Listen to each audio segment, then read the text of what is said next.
Hello, hello, hello. What is up? It's me, Tony T, for the Nerd of Godcast, and we are driving down the road here. I've got some good friends with me. Austin, my homie. What's up? And in the back seat, we have the Jolin Adventure, Joy and Nolan Clifton. And we are riding down the road here on our way to a big ministers' meeting where all kinds of great men and women of God are going to be doing great things for the kingdom of God. But on the way there, we decided to be super spiritual and talk about all kinds of nerdy stuff. And we are excited about some of the cool upcoming movie trailers for some of the 2017 movies that are happening. And we've been talking about them and laughing about them and just waxing philosophical about them. So today, we are having a very special Drive Time Devotion Trailer Park edition. And everyone was excited.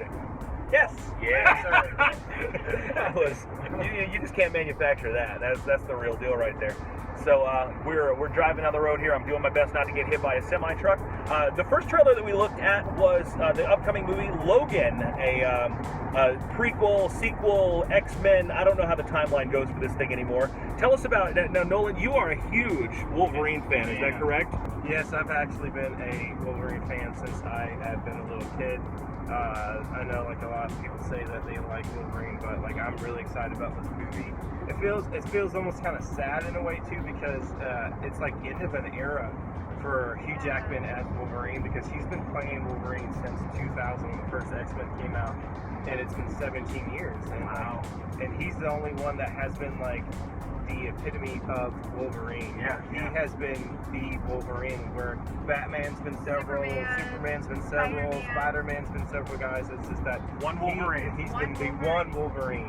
And I'm also really excited, but also sad that this is happening, because it looks really good. I just love the old feeling of like with the Johnny Cash. I love that, dude. Johnny Cash, yeah, exactly. The whole that whole song, but I'm really excited about it, but also it's kind of a sad ending for me. Yeah, and I'm curious if after Logan, what they'll do about the Wolverine, kind of seeing Wolverine's story, because once you do this, it's kind of like it's just the end of an era. Yeah, it's the end. But there's still money to be made, so will they keep doing it? Will they somehow reverse it back and do prequels, or will they? I heard an intro in the era, some quote from Hugh Jackman, and he said that the only person that I think could replace me as Wolverine is Tom Hardy. So, like, that's an interesting kind of thing. Tom Hardy's Bane. You can't go from a DC movie to a Marvel movie. What I like about this Logan story is it looks like they're really going to continue to dig into him as a really human character. What I like about what they've done with Wolverine so far in these movies with Jackman is that he's very relatable, and there's so many layers of human emotion and struggle that we can relate to. You know, we can relate to this guy that, you know, his skeleton's made of this metal. You can really dig deep into it, and it doesn't really have to be a superhero story. There's that drama, there's that human connection that keeps you coming back for more emotion. So that's what I'm looking forward to. It looks like it's minor on the superhero and big on the human story. It really does. It looks very human, and it mirrors to me. Hey, how you doing? It mirrors to me there's a video game that came out a couple years ago called The Last of Us, which is a very visceral, very graphic, and very human, flawed game. And this looks like it's really almost kind of frame for frame from that part, from that point of view. A character who has to make a sacrificial journey to save something. There's some kind of burden there. I think it looks wonderful. The hue and the tone of it is going to be great, and I'm super excited about it. Yeah. Too bad he's an old man, but you know, that's even Still gonna. looks good though. Yeah. Okay. Yeah. She can say that. That's gonna only help us, I think, care more about him in the story. You know, we're following him all the way to the bitter end. So, have you ever read the Old Man Logan comics? Anybody? Yeah, I've read a little bit of it. I actually want to get the graphic novel myself and read it before this movie comes out. And now the story is going to be, I think, very, very different, because they can't copy the Old Man Logan comic book because it requires access to so many other Marvel characters they don't have license to. Like it's a cross-country journey with Wolverine, with Logan, and Hawkeye. Yep. So, and they can't use Hawkeye because that's Marvel. Yeah, they have the right. So it'll be interesting to see how they pull that off. It looks like Professor X is going to sort of be in that particular role. What do you think about this kid, the girl that he's? That's really interesting because like You know, like, because there is like the whole thing about the X-23 and how she is the clone. That Wolverine's X-23 is Yeah. the girl version of Wolverine. Wolverine, basically. she has a 2 in her hand and 1 In her foot. Yeah, which is interesting.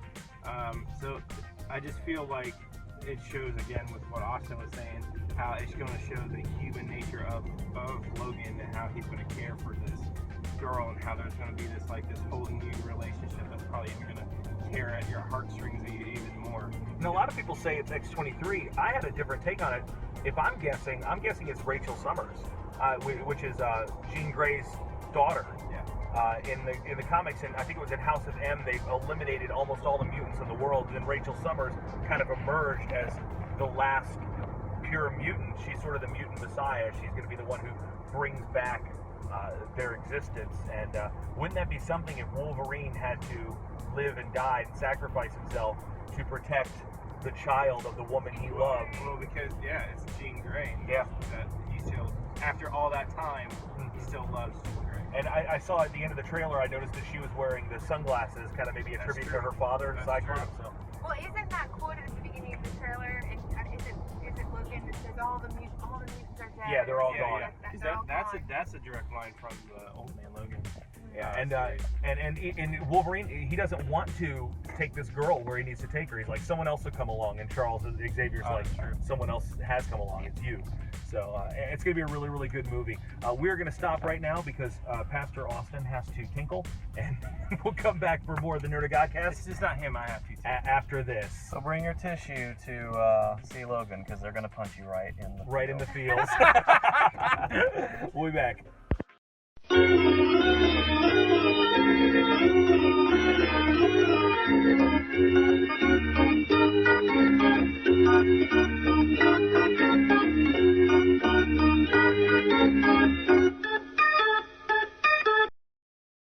Success. And we are back after a successful pit stop, and thank you again for joining us here on the Nerd of Godcast Drive Time Devo Trailer Park Edition. The next trailer we're going to be talking about is more of a teaser than a trailer, but I think it does the trick. Guardians of the Galaxy 2. First off, let's just draw some attention to the fact that Joy has never seen Guardians of the Galaxy, and Austin did not like Guardians of the Galaxy, which makes them wrong.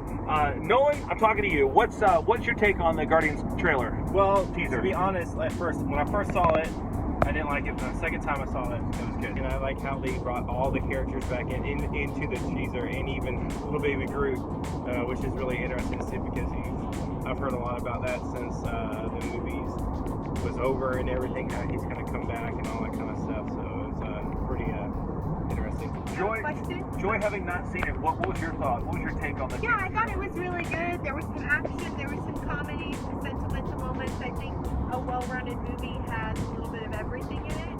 And so I think even as we were talking about Logan before, talking about the human side of it, that you can relate to, but also you want to with the action and the fighting and all of that stuff. So I like that there's a little bit of everything. But I do have a question. My question is that a lot of times, or sometimes with sequels, people don't sign up for the second ones, or they have to put a different person in, or eliminate the person from the script.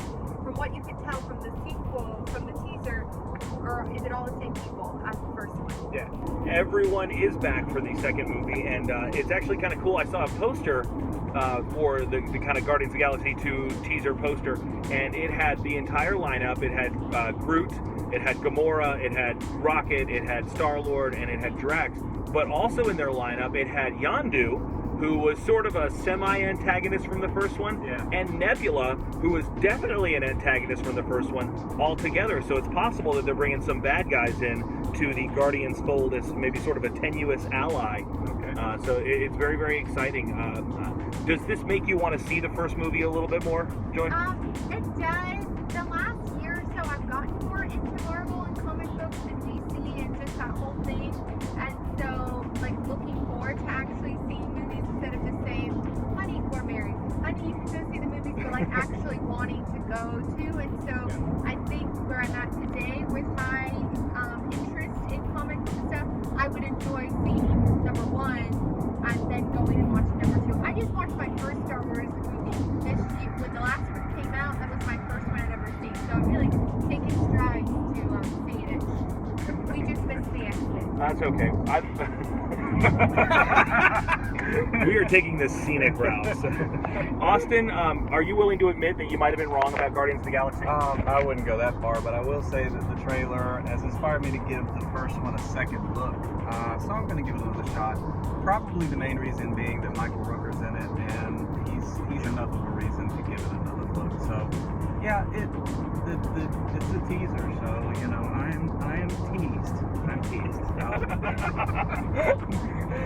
Well said, sir. Well, there's a couple other movies coming out next year. I'm just going to kind of holler them out. Tell me what your excitement level is on a scale from like 1 to 10. You can say, okay, yeah, I really want to see this as a 10, or 1, I will totally pass by the red box and not even give it a second look. Pirates of the Caribbean 5? Dead Men Tell No Tales? Land Before Time. Just keep going. Will you see it? Are you excited about it? I'll watch it in Redbox. I will watch it in Redbox. I haven't seen the latest one that they came out with. Alright, it's good. It's okay. I feel the same way, but I'll probably watch it on Redbox. Okay, how about, let's see. I'll give that one an 8. I'm not tired of those movies yet. How about Okay. Wonder Woman? Okay, I will see that in the movie on principle because she is a woman. Girl power? Yes, I will support that because I'm a woman and I support women in leadership. I've But seen they're not every- allowed to vote on the floor. I've seen every DC movie to come out in theaters, so I'll probably see it. Have you been disappointed by them like most people have? I was not happy with Batman vs. Superman when I saw it in the theaters, but when I got the Ultimate Edition, it was a lot better. Okay. Suicide Squad, I liked, not knowing a lot about them, but I liked how they brought like Harley Quinn. I think she was really pretty accurate for her, but yeah. How about Justice League? I really think that DC is trying to just throw as many movies as they can out so quickly. Like I thought the trailer for the Justice League movie was very rushed.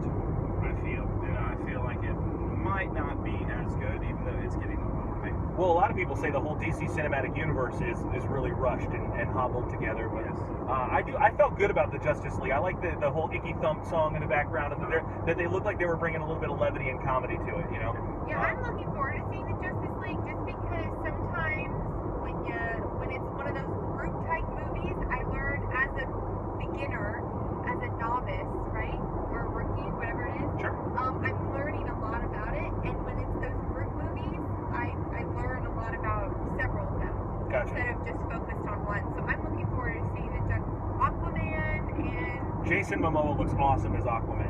who's the other new person that's Flash, in it? Cyborg. Yeah, Cyborg. And Cyborg. Yeah, so I'm interested to seeing that because I'll say a 7. A 7. 7 out of 10. Very Yeah. good. Now, of course, the big DC movie next year, Lego Batman. Oh yeah, there you go. Oh, that's gonna be good. 10 out of 10. It's gonna be good. First Like, try. If it's like anything like the Lego movie, Yes. it's gonna be good. Absolutely. Well, here's another one. Transformers. Transform. They're That's coming out like with- Land Is that where Before we end the Time. video? I just threw up in my mouth a little bit. That's Land Before Time. Yeah, exactly. It's not even Land Before Like Time. the first That's like- one, the oh. first one was great. Yeah, the first one was really good, and then the second one was garbage, and the third one was like slightly less garbage, and then the fourth one was like way more garbage. You just put Mark Wahlberg in it. Oh my goodness, dude! And I'm not even against Mark Wahlberg, but come on, man. For my nickel, the 1986 Transformers animated movie is the only Transformers movie I need. It's just so 0 out of 10. I broke my own rules. All right, what about Thor Ragnarok? That's going to be interesting. I thought the first Thor was lacking a little bit. The second one was good. Sorry, I just had to cast a sideways glance at you, sir. I'm sorry. Just being honest. The second one was really just the Loki show. Yeah, I'm excited to see it. This is kind of rumors I've heard a little bit about maybe with Jane Foster, maybe. I think she's done. Is she done? I think she's done. I think they said Natalie Portman's not coming back. Oh, okay. Well, then that's a new rumor. Yeah, this is basically Thor on Planet Hulk. Oh, that's right, because Hulk's in it. Yeah. I'm excited to see that because, one, they weren't in the Civil War. Right. And I'm excited to see them together because I also really like Mark Ruffalo as Yes. Hulk. And also as Bruce Banner because he brings in the smartness and just the wit of Bruce Banner, but you get the Hulk too. Did you see Avengers, Joy? I did. You liked it? I did. A lot. So where are you kind of like Camp Iron Man or Camp Captain America? I was caught in between. I'm a very like grace and mercy type of person, so I can see like Iron Man just, come on, Captain America, just come along. But then Captain America was standing for what he believed in, and so I'm indecisive. You have to choose a side. I didn't choose a side in Twilight. I'm not going to choose a side in Avengers. You watched Twilight? I did. You're such a girl. I didn't read the book. See, I watched the movie. So. I'm not laughing at you, but I really just would have never expected that. Yeah, I didn't have to choose a side. Okay. Hunger Games, Team PETA or I didn't choose a side either. I didn't read the books. I was slightly disappointed with who she ended up with. I wanted the other guy. But I think ultimately she made the right decision. So it really comes down to that's one of the reasons my wife has a difficult time with some of the Marvel movies, even though she loves them, is at the end of Thor, he leaves Jane Foster. He's just like, I've got to go back to and goes up in the lightning bolt, and it's like, oh, that was an unresolved thing. But it was the end of the first Captain America movie when Captain America and why can't I think of her name right now? Haley Atwell, Agent Carter. Peggy Carter, and that he could never resolve that with Peggy Carter, and he that broke her heart. That broke my wife's heart. She is like, I can't with that movie. I had a date. She's like, I can't with that movie. She was so frustrated, so heartbroken. So good to have a girl's opinion on these movies that are coming out. Nolan, as a sort of budding nerd, we appreciate your input. Austin, you're still wrong about Guardians of the Galaxy. Nolan, leave us with something encouraging from the Word today, man. Give us what God's been working on you. Something that's been on my heart lately is just like not to worry. I heard this quote that said that worrying is like in a rocking chair, and it only gives you something to do, but you can't go anywhere. Good call. See, God's already won the victory. He's already won. So, why are we worrying so much about what He's going to do in our lives? And just hey, He won. Let's give Him the glory and let's go for it.